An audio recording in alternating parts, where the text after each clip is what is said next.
राष्ट्रपति अभिभाषण पर जो भाषण दे रहे थे, उन्होंने कुछ गलत बातें सदन को बताई, गलत झूठ।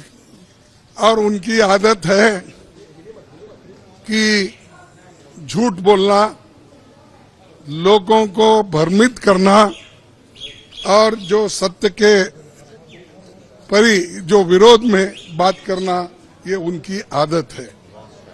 और मैंने सिर्फ उनको इतना ही पूछा कि जब वो संविधान के बारे में बोले कि आज लोग ये संविधान के लिए बचाने के लिए डंडोरा पीट रहे हैं, ऐसी बात उन्होंने कही।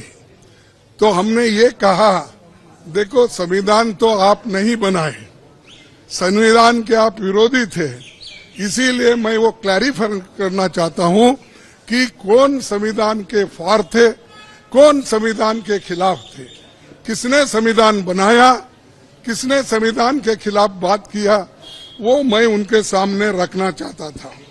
मैं ये रखना चाहता था कि उन्हीं के पेपर में आरएसएस के जो मुखपत्र है ऑर्गेनाइजर 30 नवंबर 1949 में अंक में संपादकीय में लिखा था।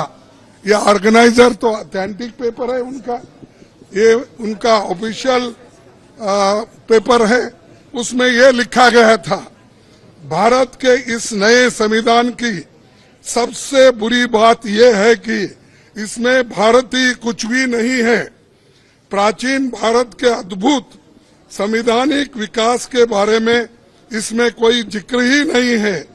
आज तक मनुस्मृति में दर्ज मनु के कानून दुनिया की प्रशंसा का कारण है। ये किसने कहा? ये ऑर्गेनाइजर ने, आरएसएस ने, जनसंघ के जो लोग थे उस वक्त, उन्होंने कहा।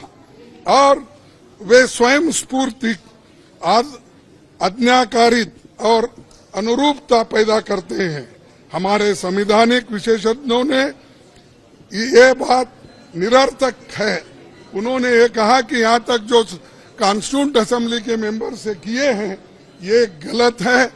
उन्होंने उस वक्त अपोज करके इस संविधान को उन्होंने नकार दिया था और आज उसकी रक्षा की खुद बात करते हैं और हमारे को बोलते हैं कि हम संविधान विरोधी है। अरे खुद विरोधी है, जन्मता ही विरोधी है, शुरू से विरोधी है।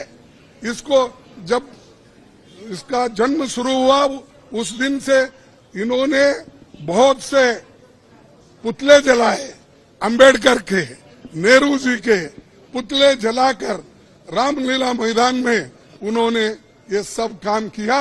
आज ये बोल रहे हैं कि हम संविधान के विरोधी हैं। संविधान बचाओ हम इसलिए बोल रहे हैं क्योंकि इसमें आरएसएस की मंशा क्या है, जनसंघ की मंशा क्या थी और बीजेपी की आज जो मंशा क्या है ये। और बार बार ये भी कहते हैं कि बार बार ये भी कहते हैं बाबा साहब अंबेडकर को इन्होंने इज्जत नहीं दी, उन्होंने सब कुछ उनको हरा दिया। ऐसी गलत बातें यहाँ पर भी कही गई, वहां पर भी वो कह रहे। कल हमारे नड्डा साहब ने वहां भी कहा, अब ये भी यहाँ कहेंगे। फिर भी मैं आपको बताना चाहता हूँ, ड्राफ्टिंग कमेटी के चेयरमैन बाबा साहब अंबेडकर ने अपने शब्दों में कहा है कि मुझे बहुत आश्चर्य हुआ था जब प्रारूप समिति ने मुझे अपना अध्यक्ष चुना। सुन रहे हैं आप? समिति में मुझसे बड़े, मुझसे बेहतर और मुझसे सक्षम लोग थे। ये कांग्रेस पार्टी के अनुशासन का ही कमाल है कि प्रारूप समिति संविधान सभा में संविधान को हर धारा और हर संशोधन के बारे में निश्चित जानकारी के साथ प्रस्तुत कर सकी। कौन करे? कांग्रेस वाले करे। और इसको बाबा साहब अंबेडकर ने कहा और ये कहते हैं इन्होंने विरोध किया, उन्होंने ये किया, उनका अपमान किया, आगे मैं बताऊंगा। इसलिए संविधान सभा के समक्ष संविधान के प्रारूप के अबाध रूप से प्रस्तुत किए जाने के समस्त श्रेय पर कांग्रेस पार्टी का हक बनता है। ये बात मैं कहने वाला था और मेरी बात सुन रहे नहीं। मैं मिनटों से